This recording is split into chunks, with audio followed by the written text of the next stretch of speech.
আসসালামু আলাইকুম, কেমন আছেন সবাই? আজকে তৈরি করে দেখাবো বিফ জালি কাবাব। হাতে মাখামাখি ঝামেলা ছাড়া ফুড প্রসেসরে। প্রথমে আমি 500 গ্রাম গরুর মাংস দিয়ে দিব। তারপর দিয়ে দিব পেঁয়াজ 300 গ্রাম,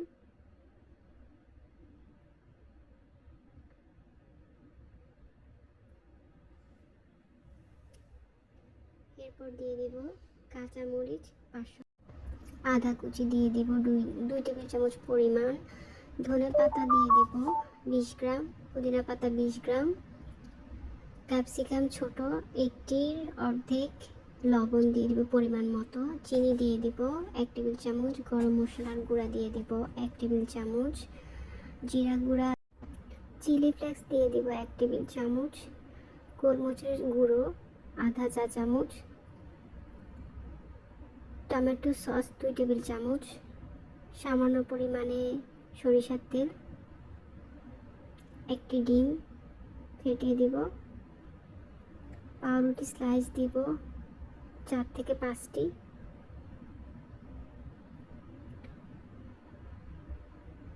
এরপর সব উপকরণ একসাথে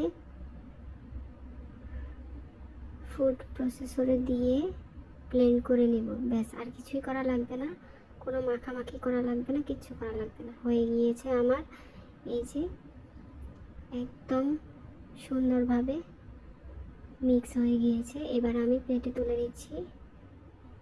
এবার আমি কাবাবের শেপ দিয়ে নিব। একটা আমি দেখিয়ে দিচ্ছি, এভাবে সুন্দরভাবে শেপ দিয়ে নিব।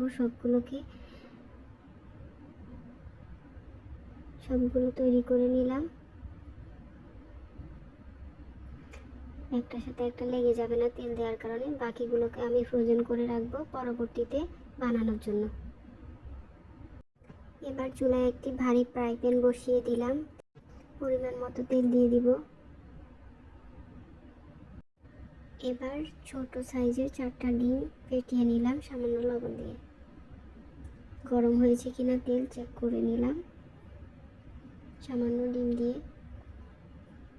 তেলটা গরম হয়ে এবার বানিয়ে রাখা কাবাবগুলো ডিমে চুবিয়ে ভেজে নেব।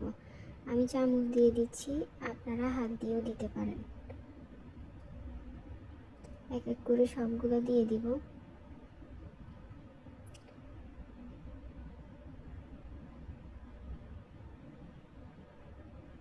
আরেকটা দেখিয়ে দিচ্ছি।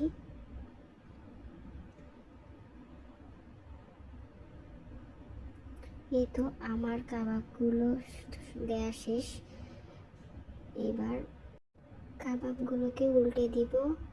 10 থেকে 12 মিনিট রাখার পর আমি উল্টে দিয়েছি। আবারও 10 থেকে 12 মিনিট রেখে দিলেই আমাদের কাবাব তৈরি হয়ে যাবে, ভালোভাবে ভেতরটা কুক হয়ে যাবে। আমি সবগুলো উঠিয়ে নিচ্ছি। কাবাবগুলো হয়ে গিয়েছে।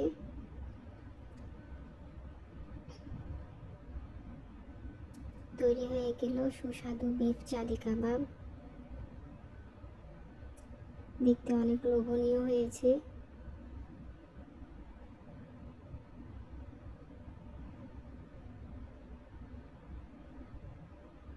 আমি একটা ভেঙে দেখাচ্ছি। কাবাবগুলো অনেক গরম, ধরা যাচ্ছে না, খুবই সফট হয়েছে, একদম নরম, ভেতরটা নরম জুসি, উপরটা ক্রিস্পি। বাসায় তৈরি করতে ভুলবেন না। আল্লাহ।